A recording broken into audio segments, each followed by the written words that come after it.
Namaste and welcome to this edition of The Nation at 5. I'm Anand Narasimhan coming to you live from the CNN News 18 newsroom. Ladies and gentlemen, the spotlight was turned towards the Supreme Court, where it was the government's turn to stand up and not just counter the arguments made by those who are trying to push for the choice of wearing hijab in classrooms and trying to make it an aspect of dignity, etc.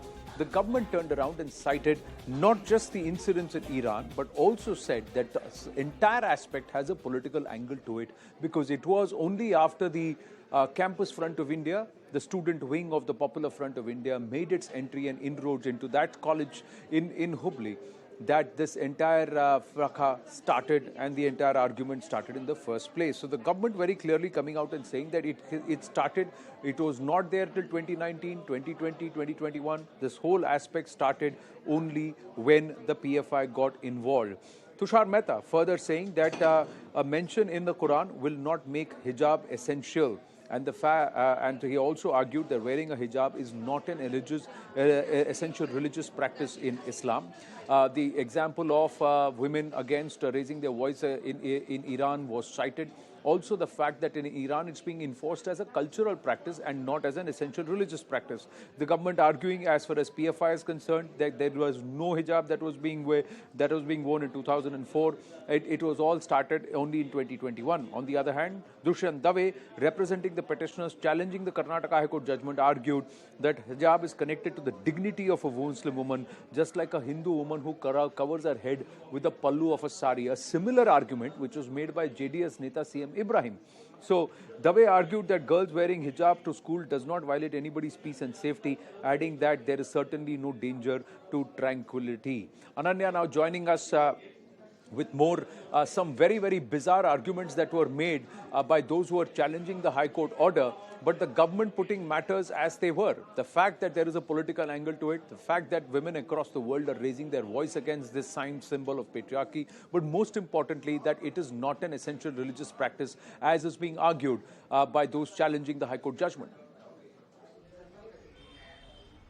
Well, definitely, Anand, this is the line of arguments adopted by the government of Karnataka through Solicitor General Tushar Mehta and also Advocate General of Karnataka, Prabhulinga Navadgi. But first up with Tushar Mehta, he started off his arguments with the PFI angle, clearly saying that until December 2021, there was no hijabs inside educational institutions in Karnataka and there was no one backing for it as well. But what happened in December 2021 was that the Popular Front of India came up with the social media, in fact, a program wherein they said that there should be a hijab and the girls should be wearing hijab. In fact, this happened after a few women had actually gone to ABVP protest, and then the PFI came into action, did this propaganda, and later on agitations erupted in the state of Karnataka, particularly in the Udupi district of Karnataka, wherein students started protesting, and in fact from the other side, some students wearing saffron shawls also came in.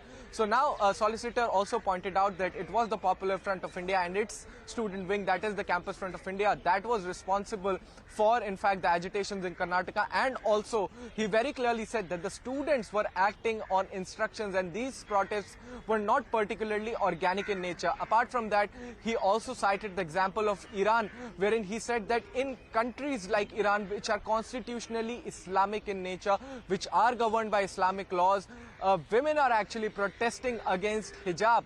They say that it is definitely mentioned in the Quran, but then it is not an essential religious practice under the Quranic inscriptions. In fact, he also defended the government's order, clearly saying that the state government has clear orders to pass such kind of a directions. And he also said that the government order was religious neutral. It was not against a particular community. He said that it is not that only the girls who were wearing hijab were prohibited from doing so. It was also the people who were wearing saffron shawls who have been prohibited by not only the government order but also the Karnataka High Court order, which does not only ban hijab but all kind of religious attires inside an educational institution.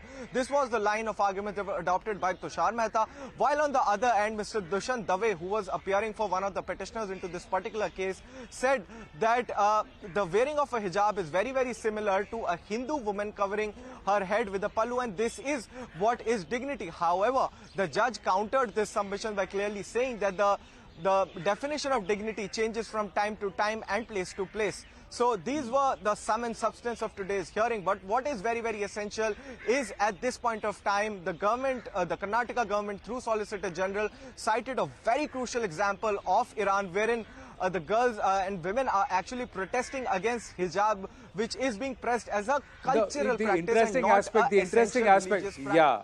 Yes, the fact of the matter is that in Iran, it's not an essential religious practice. It is a cultural norm which is being mandated, and even ethnic minorities and non-Muslim groups in Iran are being forced to wear this. Now, Mahsa Amini has now been announced as a Kurdish Zoroastrian who was forced to wear it, and that's why she was assaulted and mistreated by this moral police. And that's why it's not just people of Iran across Iran, but also Zoroastrian community across the world. Zoroastrians, who we know as Parsis in India, a Zoroastrian community across the world is also called out this kind of moral policing and brutalizing and suppression of minority voices in Iran. But more importantly, Iran enforcing this not as an essential religious practice, but as a cultural one. And that's where the big demarcation is. And that's where the argument of those challenging this petition is fraught or perhaps wrought with